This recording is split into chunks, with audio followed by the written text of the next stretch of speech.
এই ভালোবাসার কারণ হচ্ছে যে বাংলাদেশের রাজনীতিতে একটা বিরল ব্যক্তিত্ব, যিনি তার নীতির প্রশ্নে কখনো আপোষ করেননি, দেশের স্বাধীনতার সার্বভৌমত্বের প্রশ্নে কখনো আপোষ করেননি, এবং যিনি তার সমস্ত জীবনই গণতন্ত্রের প্রতিষ্ঠার জন্য সংগ্রাম লড়াই করেছেন, কারাভোগ করেছেন, এবং শেষ দিন পর্যন্ত তিনি অসুস্থ ছিলেন কিন্তু কখনো আপনার এই দেশ ছেড়ে চলে যাননি।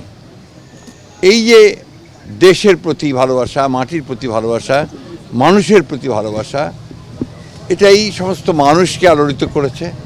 এবং তার এই দেশের এই ক্রান্তি লগ্নে যখন তার অভিভাবকত্ব সবচেয়ে বেশি প্রয়োজন ছিল, সেই সময় তার চলে যাওয়ায় মানুষ সেই কারণেই সবচেয়ে মর্মাহত হয়েছে।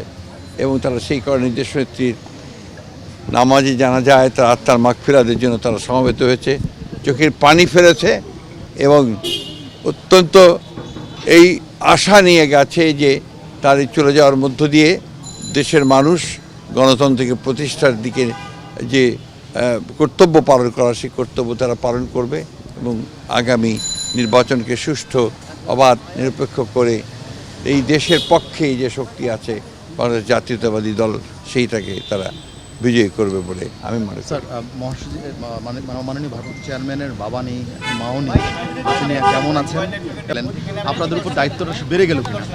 না, নিঃসন্দেহে আপনার দেশনেত্রী বেগম খালেদা জিয়া যে একটা অবস্থান তৈরি করে গেছেন এবং তার পুত্র আমাদের নেতা যারা তারেক রহমান সাহেব, এর যেমন একটা দায়িত্ব আছে, ঠিক একই সঙ্গে বিএনপির প্রতিটি নেতাকর্মীর দায়িত্ব রয়েছে যে বাংলাদেশের জাতীয়তাবাদের যে দর্শন শহীদ প্রেসিডেন্ট জিয়াউর রহমান সাহেব দিয়ে গেছেন, সেটা দেশনেত্রী এবং খালেদা জিয়া সেই পতাকা তুলে ধরেছিলেন ওপরে, এবং স্বাধীনতার সার্বভৌমত্বের যে পতাকা সেটাও তিনি তুলে ধরেছিলেন।